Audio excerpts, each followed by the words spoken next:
Showtime. Great. We're just going to wait here while everybody sort of filters in. Okay. And just give one sec. Oh, I'll be right. I'm here. Kadir, did you get on yet? Hello, I'm Jennifer Keller, Programming Coordinator at the Westport Library. Thank you all for your patience this evening. On behalf of our event partners, the Westport Arts Advisory Committee and Westport Public Arts Collections Committee, it is my pleasure to welcome you to this continuation of the WestportREADS series and Art, Civil Rights, and Social Justice, which will look at the art of Tracy Sugarman. This year's WestportREADS is focusing on confronting racism, which the artist did so well starting in the 60s and throughout the rest of his life. Before we get started, if you have any questions during this presentation, please type them into the Q&A tab and we will get to as many as we can. The chat has been disabled. Leading this discussion today is Kathie Motes Bennewitz, Westport's town curator and a member of the Westport Arts Advisory Committee. She has degrees from Princeton University and the University of Delaware. Kathie is an independent curator and has served as director of exhibitions at both the Greenwich Historical Society and Fairfield Museum and History Center. She has curated and developed exhibitions for regional cultural organizations and museums across the country, and so many of us know her well in this town. So welcome. Thank you, Jennifer. It's great to be here tonight at the Westport Library and to be joined in conversation with Dr. Redell Hearn on our exhibition, The Prize, 7 Decades of Lyrical Response to the Call for Civil Rights. This exhibition features Westport's own Tracy Sugarman and works and drawings that he created over the summer of 1964, a key moment in civil rights movement known as the Freedom Summer. It's great to have you. Welcome here to Westport virtually. Dr. Redell Hearn is the Director of Academic Affairs for the Mississippi Museum of Art in Jackson, Mississippi. Prior to this post, she served as the Curator of the Arts and Civil Rights at Tougaloo College and also in Jackson, and the Mississippi Museum of Art, where she curated exhibitions and developed programs related to the American Civil Rights Movement. Dr. Hearn earned her Master's of Arts in Museum Studies, a Master's of Philosophy, and also her Doctorate in Humanities from Syracuse University. Coincidentally, the Tracy Sugarman's alma mater as well. Her dissertation explored the relevance of museum studies to museum professionals. And this is a topic and explored it from practice to theory. And this is a topic she continues to advocate for and practice through her work at the Mississippi Museum of Art and also at Johns Hopkins, where she teaches in the Master's Museum Studies program. So welcome to the Westport Library. And one day we hope to have you here in person. We'd love to have you. I'd love to come. Thank you. Great. So tonight we look forward to exploring with you your exhibition called The Prize and a selection of drawings from 1964 that Tracy Sugarman did and donated to the permanent collection of the Tougaloo College in 1968. This exhibition, interesting to note, is one of a few exhibitions that in my 2020 memory that actually finished its run before COVID closed the museums and college campuses. Before we delve into the show proper, I wanted to take a moment and look at Tracy Sugarman for the benefit of our local audiences in the context of Westport. And Jennifer, you can go to the first slide and then flip to the next one. You can go to the next slide, please.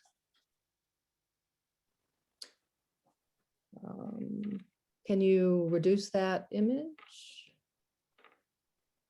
Well, anyway, tonight we are looking at Tracy Sugarman here. in 1964, sketching in Mississippi.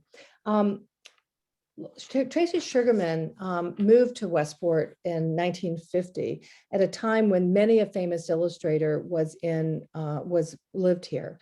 It was also a time when at-home offices, which seemed to us a regular scene, was something that was particular to the illustrator crowd. To many, Tracy Sugarman remains in our minds larger than life. But to others new to town or from a younger generation, he may be more of a memory or underknown as he passed away in 2013.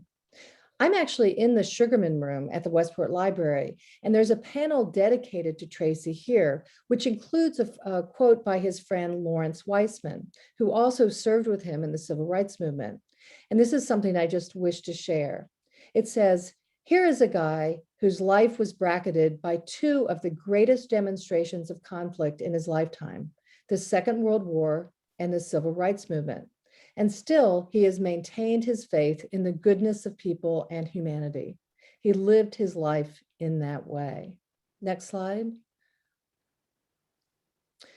Here are two images from 1964, just to give you a taste of what we're about to explore.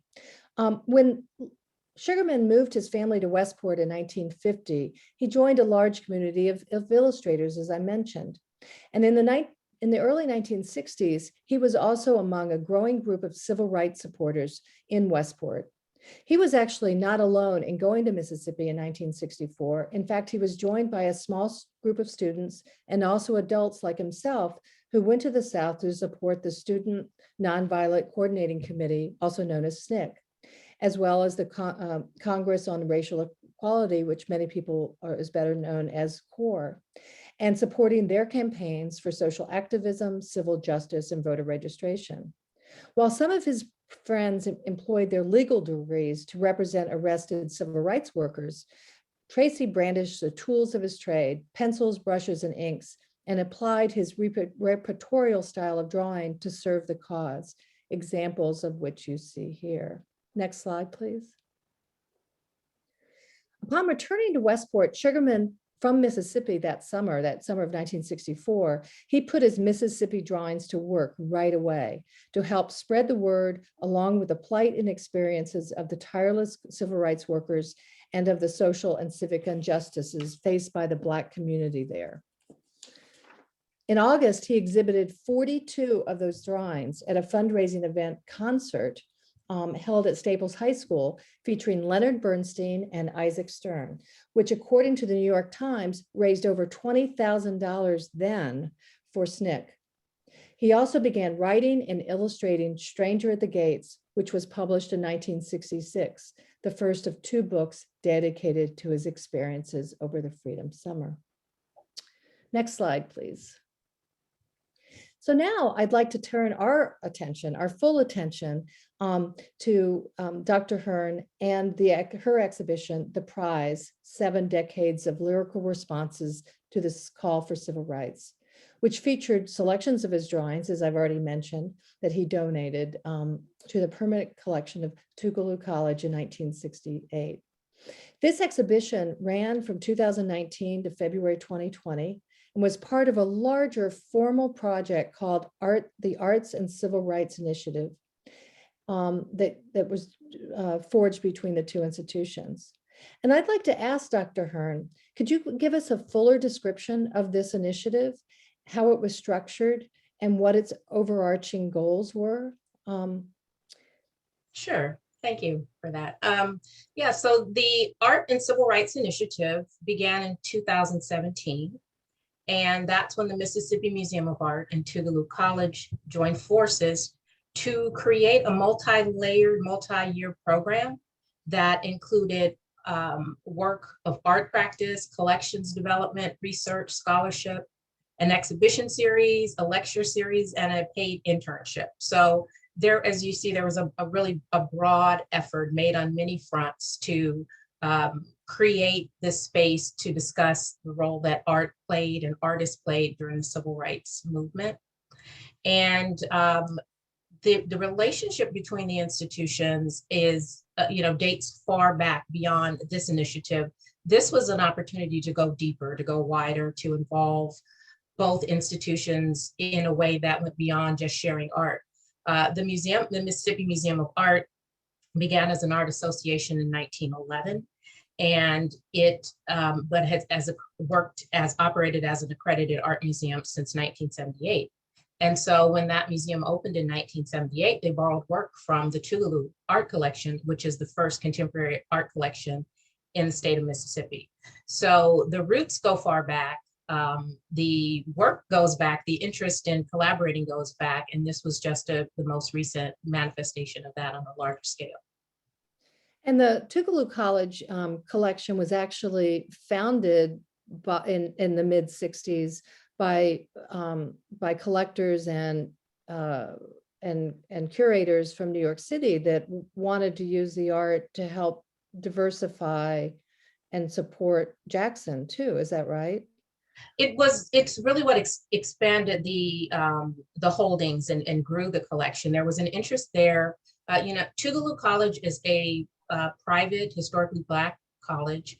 And the private is what's the key, because people came to that college. It was a safe haven to meet and discuss civil rights activism, social activism, but also art during the 60s in Mississippi. So it was an integrated crowd or collection of people that came to the campus. And so there was already that effort and that interest taking place at the college. There was a student who was attending and had a sister who was an art critic in New York. And he was a student at Oberlin, and he'd come to visit, found out what was happening on campus, and connected his sister to the efforts to create the art collection, or to grow the art collection.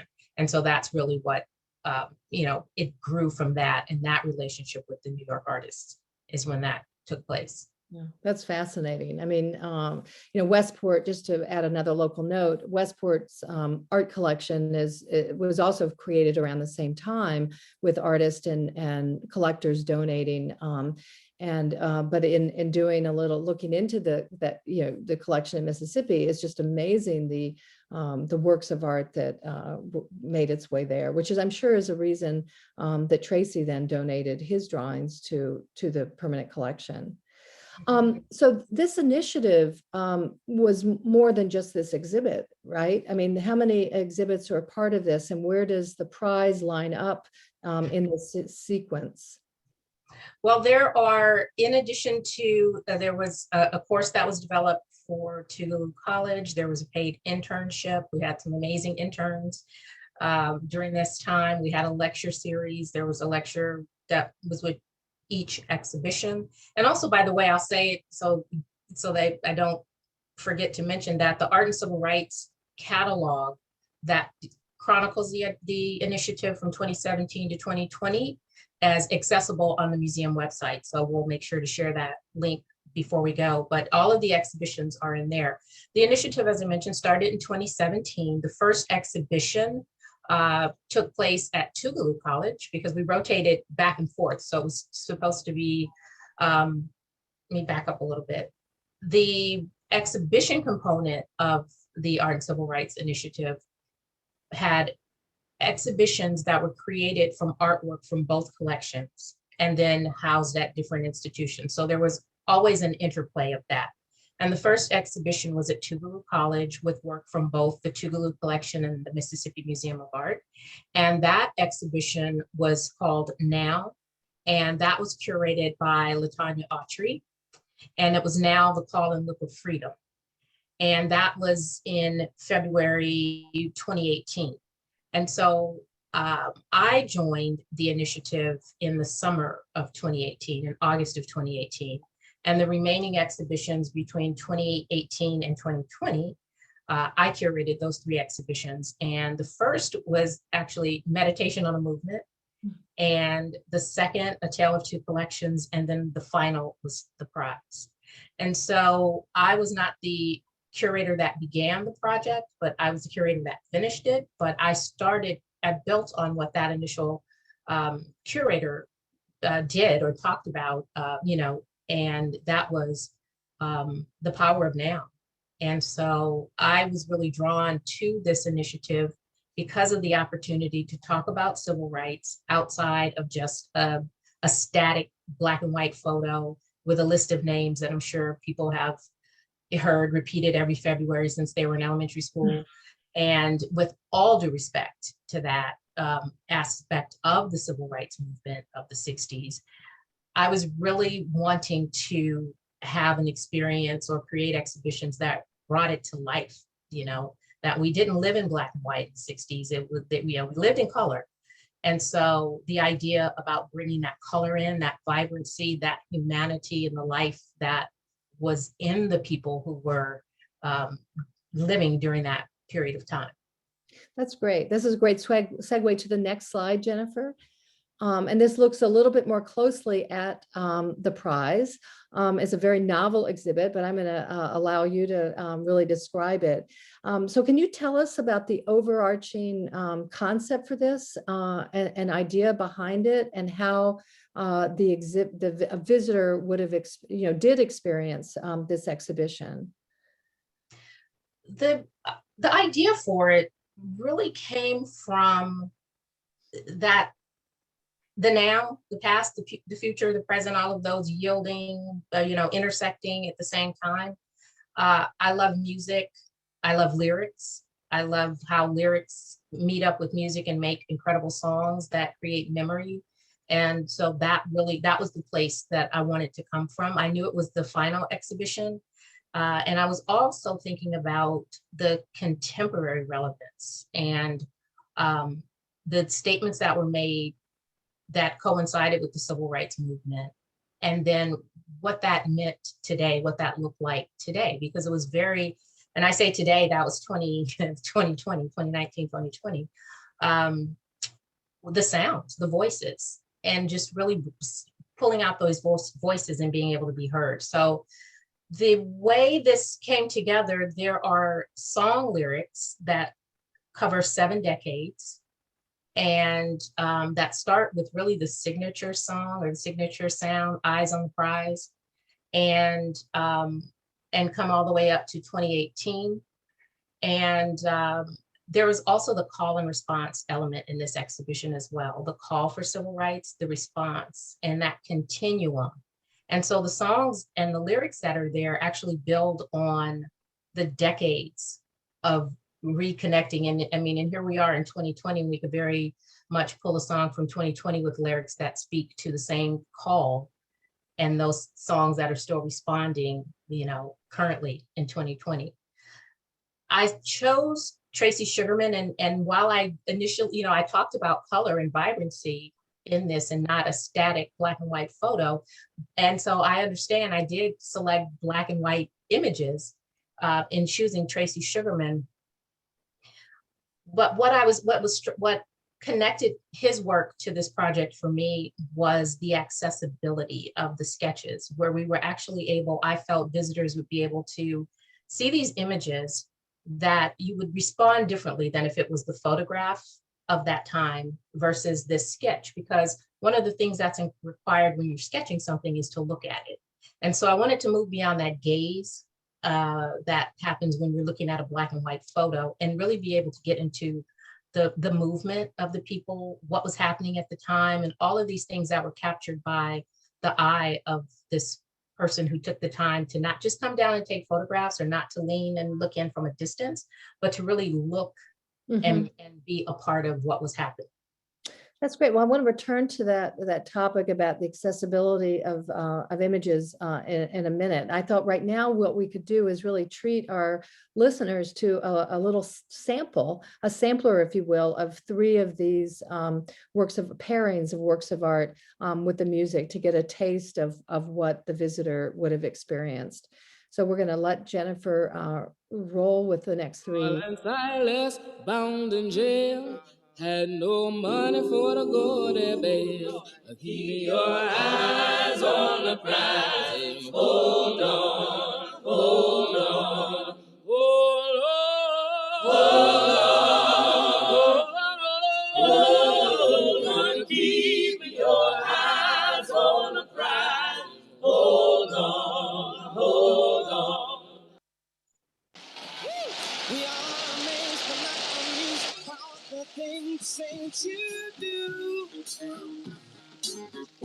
Though much concerned, but not involved with decisions that I made by you. And when I'm sick and tired of hearing your song, telling how you're changing right from wrong. Cause if you really want to hear our view, you haven't done nothing. This is America. Don't catch you slipping now. Don't catch you slipping now. Look what I'm whipping now. This is America. Don't catch you slipping now. Don't catch you slipping now. Look what I'm whipping now. This is America. Don't catch you slipping now. It's just fascinating. I would love to have gone through the whole show. You can experience all the music online, and we can post that link on the Westport Library's website. I think it's on there now. But such a range and such power. I mean, all of each one of the pieces that you've selected. What I am very curious about your target audience, because music to me, especially the range of music, it really opens up to an intergenerational audience, but it also pulls in potentially a younger audience to kind of connect with these, with Tracy's art, but it also brings it all alive. I'd love to hear a little bit about, what you're thinking for that, what your pull or draw was hoping to be and the outcomes for that. Oh, sure. Would you go back to the previous slide, and with them on the screen, I can get a little visual. So with here, you're looking at these three images and the lyrics that tie them all together. So all the lyrics, all the images are from 1964. And I began with Alice Wine's Eyes on the Prize, and this picture of this child sitting in this chair, looking out. She's looking out across the field in Ruralville, Mississippi. And this speaks to the gaze. Her focus and her sitting in that chair. It's not that she's kicked back and she's relaxing and her feet are propped up, that there's some motivation there, there's some inspiration. And so that was why I chose that image. And then paired with that, with Eyes on the Prize, which really still is about staying focused, that there's a bigger picture, and that understanding that individuals, communities, sacrifice for bigger gains. And that's the history of Black people in this country. Stevie Wonder, you haven't done nothing, 1974. You haven't done nothing in 2021, because we're still asking the same thing. And so it's the power of that lyric at the time that it was written, and it was a political statement that he was making as well during the time. And this last one with Childish Gambino, This Is America. And again, I have to keep coming back to where we are now. There's so many people that just recently asked themselves this question, or were faced with this question. But the tie-in here, if you see, this is Mrs. Fannie Lou Hamer.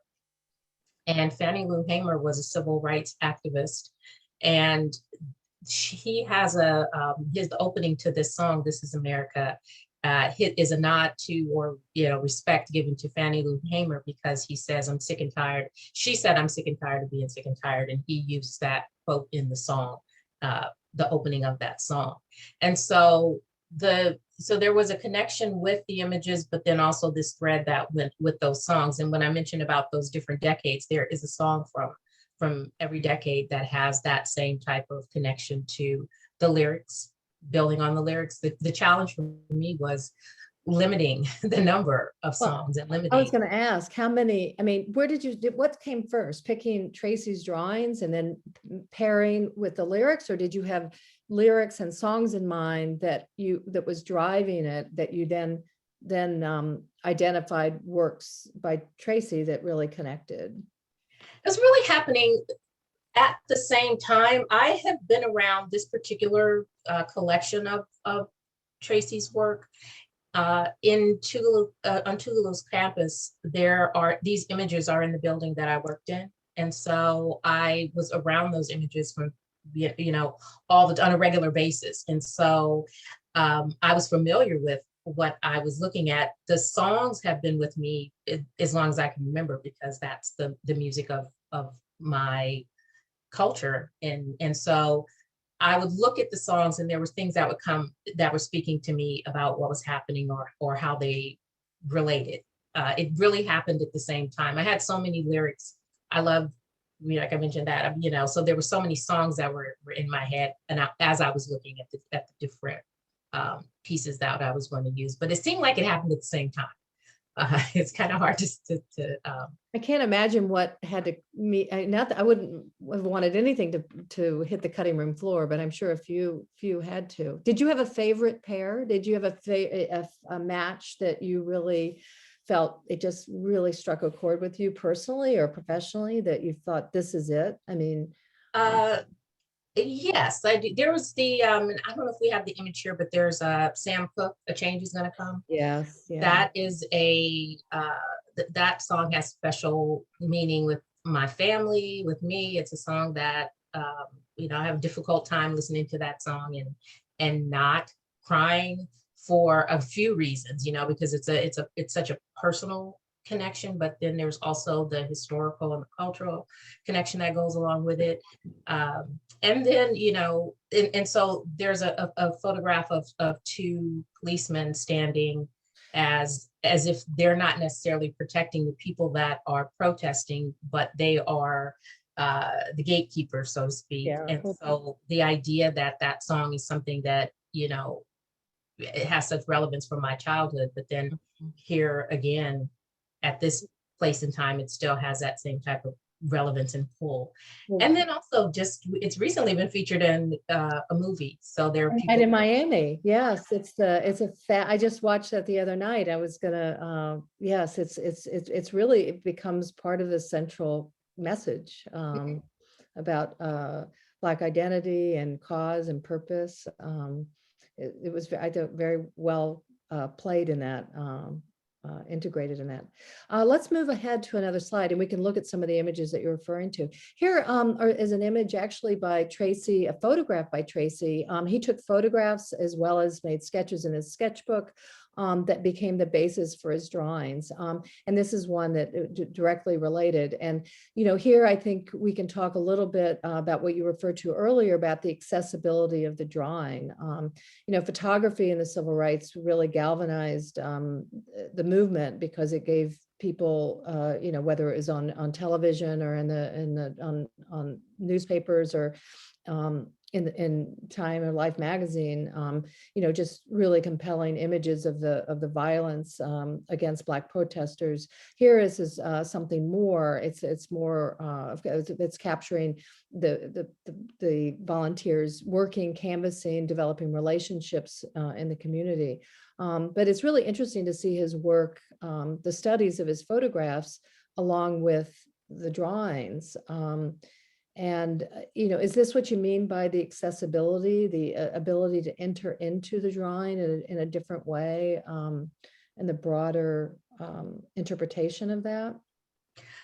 Yes, because where you go into this image, or if you're looking at the image on the left, and what appears to be someone lecturing or informing, a group of people standing there, and it's set. There's other directions that you could go off into. Well, what's happening in the background? What's happening, with the house, the condition of the house, the porch being separated from the platform of the house. There's a lot of different things that say, that are these fixed things that are happening in this piece. When you move to the photograph on the right, that you still have the same people. And while the white coat, volunteer seems to be, he's holding court in this picture, or the attention is on him, even though he's in the sketch, the other places, the faces are darkened, you're drawn to those colors, and they're not just, they don't become backdrop for the photograph. They now become central pieces to this. And so that's what I meant about actually being able to lean into what's happening or read this in a different way, because you're required to add something else to this other than looking at the photograph and saying, well, these are identifiable objects, these are identifiable people, what's happening, I can talk about it this way. Here, it's more open for interpretation. And so there's an opportunity then for the viewer to create what's happening or think about what's happening, or also the people, there's more movement for the people in this as well, and more involvement. To me, it seems that it's more of a conversation and not someone that's being lectured to. It's also important to point out too, I mean, the volunteers, there were a large number of young white students that came from the North and came to Mississippi to help with civil rights, but it wasn't as if people did not know what was happening. I mean, they were actually, the volunteers were trained by the people who were in Mississippi. And so there was some resistance, not just from the people that they were going out to talk to, but the people that they were coming in to work with. Mm-hmm. And so that is another benefit that I feel that happened with Sugarman's work, because there was opportunity to sit and look and listen and really have a couple of different viewpoints about what was happening. And that's what he's provided by these different ways of looking at these particular points in time. Well, and that also pays tribute to his skill as an illustrator and an interpreter of those tangible realities. I mean, he's able to take to observe. He was trained to observe and to use his line and tone and color and tell a story. There's a narrative that he's trying to convey.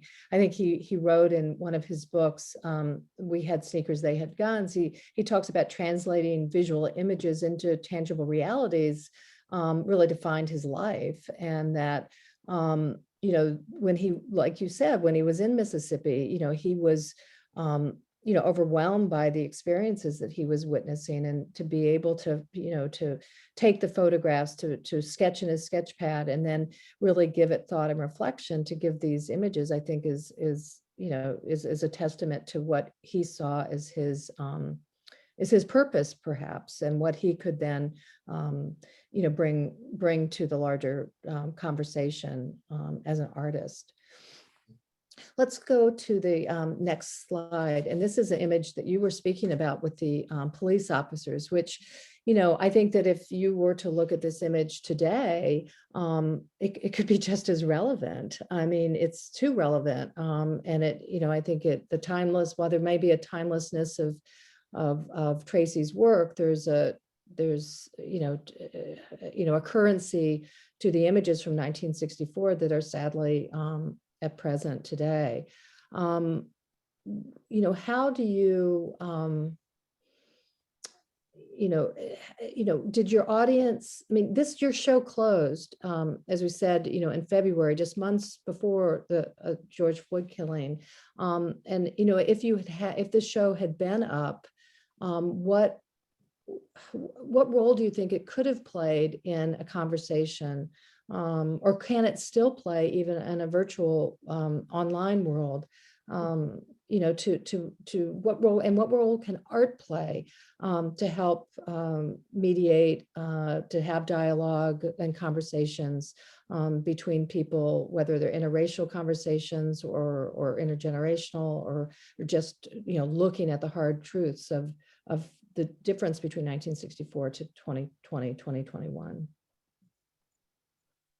Well, there's one of the things that came out with this exhibition, or even with this initiative about art and civil rights, which was such a wonderful pairing for, the people that created that. That was not me, I came in, but that art is an expression, an artistic expression. And so it's not limited to just being, it's so many different roles that it can play. And one of the important things about combining the images and music and lyrics in this exhibition is that there's this assumption about music just being purely for entertainment. And music was a major platform for communication in the Black community, and still is.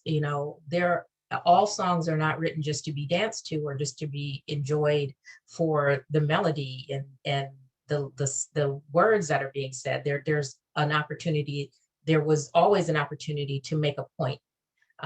Public Enemy, for example, Grandmaster Flash and Furious 5, those are song lyrics that are also part of this exhibition. In creating this, there was that, I did have a sense of this goes beyond just the final. I mean, there was a part of me that was feeling about this being, I've been in the field for a whole long time, that this is probably it, and I did actually say that this is probably the last, exhibition that I'd be interested in curating. And so it was all of these things that I'd always wanted to do and pull in together, but it was also to leave you thinking, have something, to think about, and also about taking this to the next step, about bringing this conversation about civil rights and about the efforts of civil rights into a modern context, a conversation that was happening in this place and time. As I mentioned on the first exhibition, Meditation on a Movement, that exhibition had lavender walls and gold motif, and a lotus leaf was the motif around the gallery space. There was, Tingsha chimes in the background. It was a space, a reflective, healing, meditative space to come into and then deal with this and then talk about this. I really believe that when the words that you set up for a conversation or how the conversation takes place. So if you say, this is going to be disturbing and it's going to be charged and it's going to be emotionally challenging, well, then it'll be a charged, emotionally challenging, difficult thing to deal with. Talking about civil rights as if it was in the past, as if it's going to spark some real emotional shutdown, that has a lot of people not wanting to have that conversation. Having it, but we're having it in a way now that you can't avoid it. And so being able to talk about it in all its different manifestations, yes, protests, policy changes, legal challenges, court battles, artists, musicians, creative expressions. I mean, this is just one of those spaces. And the fact that an art museum, is created this platform and this space to be able to have this conversation, one says a lot about that space, but it also opens it up for the different kind of conversations and dialogue that you can have about it. Absolutely. I'm sure we'll get a lot of questions and comments on that. I think it's really admirable. I want to make sure we have time to look at the last video in the show, which you paired with a Tracy Sugarman drawing of Jackson with August Green's Optimism video that actually is about Jackson. And can you comment on that? Because I think it follows nicely with what you were just talking about in terms of the role of a museum and the spaces. And I'll let you set that up before we start the video. Okay, that video and that song is so incredibly uplifting, and it really acknowledges what has happened, acknowledges where we are, and then gives some promise and some hope about what is to come. And the fact that it was shot on the streets of Jackson gives you a sense of, and it actually pays homage to civil rights activists from the 60s. There's cameos in the video as well. There's children, that are out and about in the city. The mayor's wife is actually pregnant at the time. So then we're even talking about a generation beyond that. And it just, Black people in this country have endured and continue to endure. And at the same time, we live, we celebrate, we love, we laugh. We do everything else that is life affirming as well. And so I wanted to make sure that that was a part of this statement as well, about how we can think positively. And the way the video screen is there, there's a blank sign that's their break protest sign. And what people were able to do when the exhibition was up was actually say, they could put their statement in the sign. So it was, if you were holding a sign, if you just, for example, like the people that are marching here, what would be on your sign? And so that was an opportunity too, to talk about, what you would do or what you wanted to say. It's your platform. So, and plus it just sounds great. Yeah, good. Well, we're going to just see a short clip from this, so I'll let you go ahead, Jennifer. Be optimistic if things around you crumble. No, you don't have to stumble and fall. Keep pushing on and don't you look back. Oh, yeah. I know the storms and strife cloud up your outlook on life. Just think ahead and you'll be inspired to reach higher and higher. You will always do the best if you learn to never say never. Maybe down, but you're not out. And that's where I felt lifted up. But don't give in. Always seem to never win. You will always pass the test as long as you keep your head to the sky. That's really it's just a wonderful note to end on.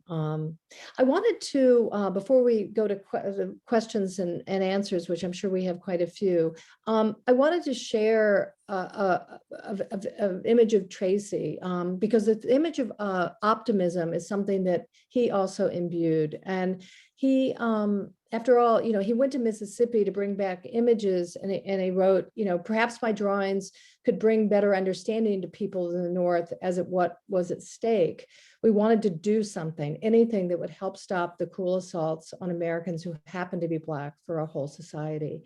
The next little clip is from Tracy speaking in 2009. And it's from a documentary that was made here in Westport called Years in the Making by Martin West. And let's roll that, please. I went to Mississippi during the Civil Rights Movement with the students that went there to help register Blacks in American elections.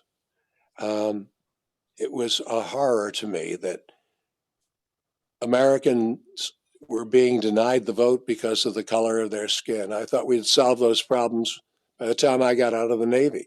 Obviously, we didn't. And when they went down to try to register Blacks and run freedom schools, I went with them. And I made drawings during that whole long, hot summer when Goodman, Schwerner, and Cheney were killed. And hundreds of these kids were arrested, some of them beaten, including my own son who went down. But I was persuaded during the Civil Rights Movement that young people have the capacity to change the world. And I watched them do it. In the worst kind of American apartheid, they hung in there. They went to work scared. They ate scared. They prayed scared. Went to sleep scared and got up the next day and did their work all over again. And none of them went home. And they changed Mississippi. And they persuaded the Congress to pass civil rights legislation. And I realized that young people can really change the world. And I have been an advocate of young people ever since. So that's part of really my life. And I invariably say yes when I'm invited to go to college or to go to a high school or to go to a grammar school. People that want to know, what was the war like? What was the civil rights movement like? I go because it's very important, I think, for kids to know that just real people make changes. They're not Superman. None of these kids were. They're just people that care deeply and are willing to put themselves on the line. And I find that an inspiration every day.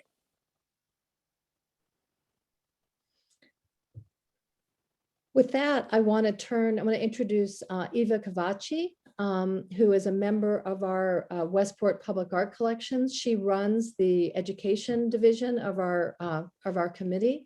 And she is also the curator of an exhibition that is in Town Hall on Tracy Sugarman and his Mississippi 1964 drawings, as well as an online exhibition of it so that it can reach other people. She's done a beautiful job and really has touched the essence of what Tracy's work is about and how it's connected to this larger story.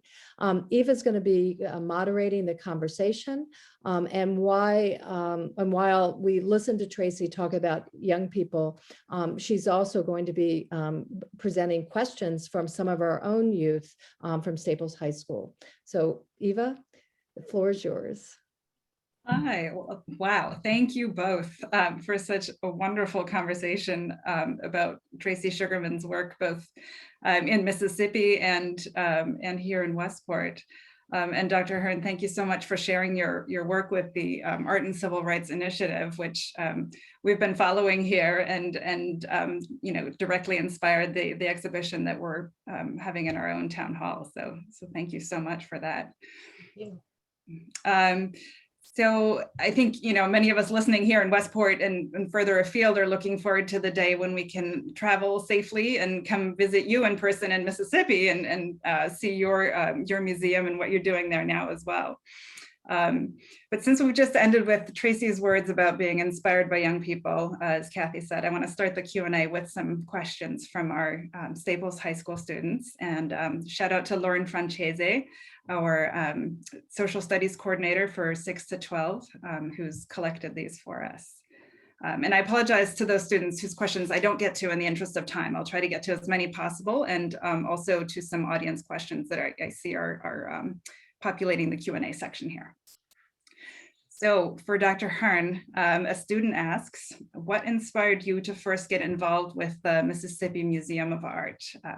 Maybe you can share a little bit about your personal journey to the field of museum studies and your work as a curator and an educator. Oh, sure. Well, I'll start with the latter first. Someone brought this to my attention, the Art and Civil Rights Initiative, and asked about my interest in being a part of it. The more I read about it, it just seemed so much in line with where my interests were and what I wanted to, how I wanted to contribute to the field. I've been in for a long time, 3 decades, just about.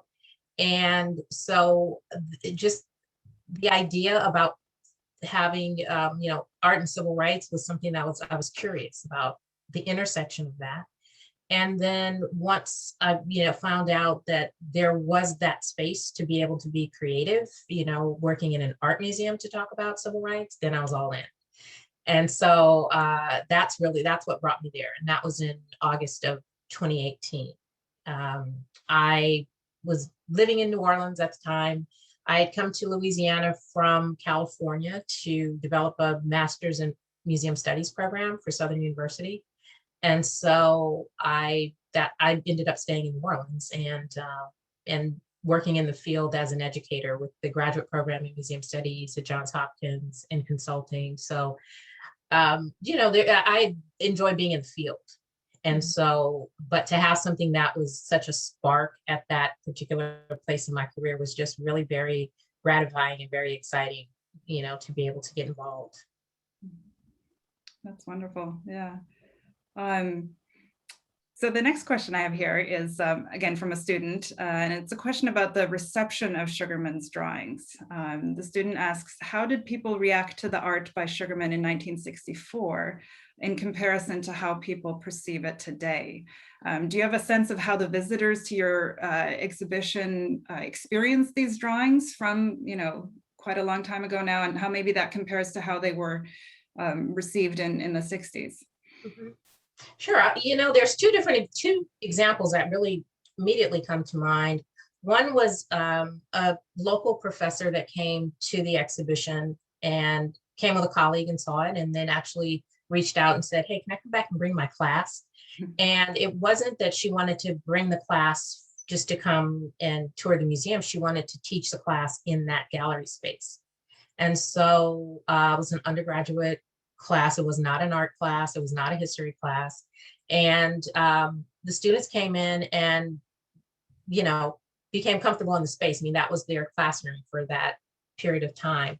And to have such a young group interact, they were drawn to the lyrics. They knew, some of the songs that they were connecting to, but seeing the images that were there, they were putting those pieces together and actually talking about it in that way. But what I was witnessing in terms of the comfort level of it is saying, oh, this is, we can talk about this. Wait a minute, that's what's happening. That's what's going on. So it was really, I was happy to see that, because I was part of the stayed and was part of the class, for that session. I did a talk in the gallery space once. I did a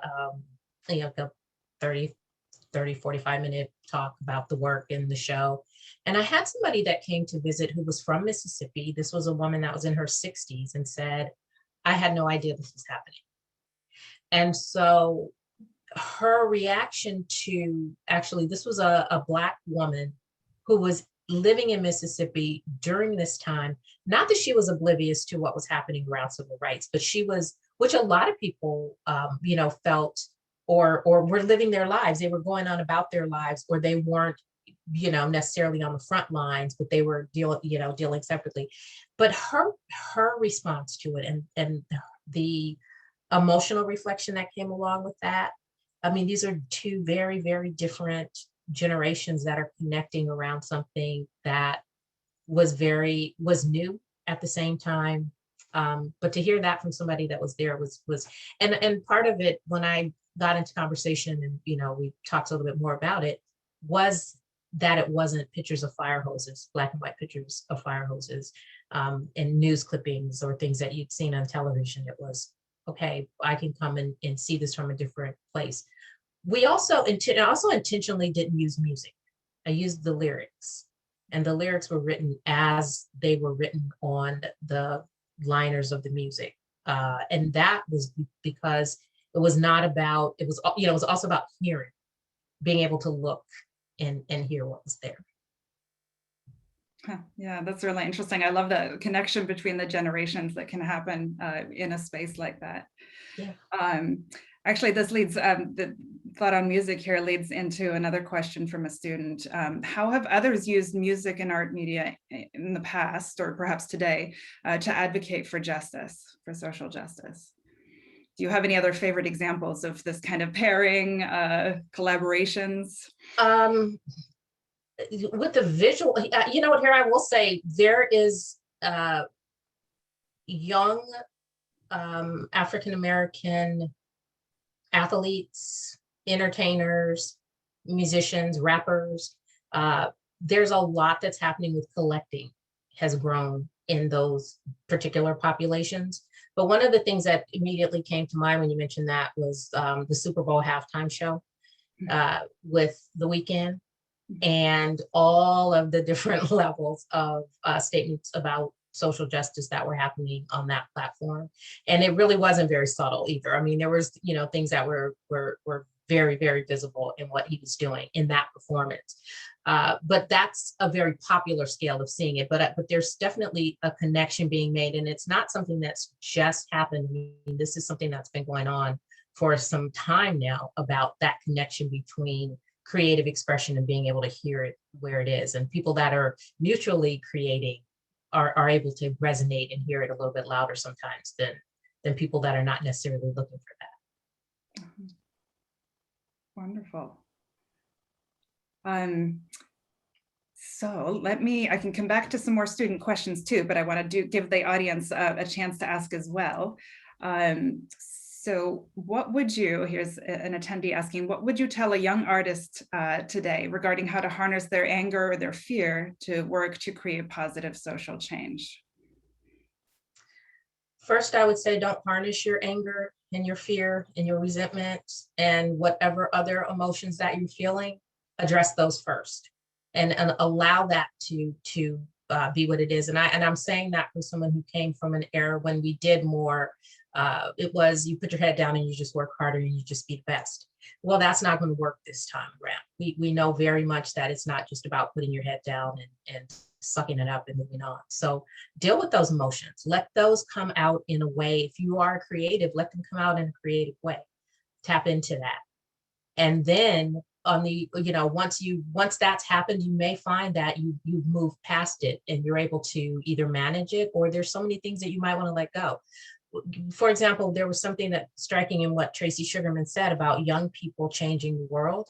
It's important for young people to have that. That's every generation. Young people feel that they can change the world. Equally important, old people need to change their minds.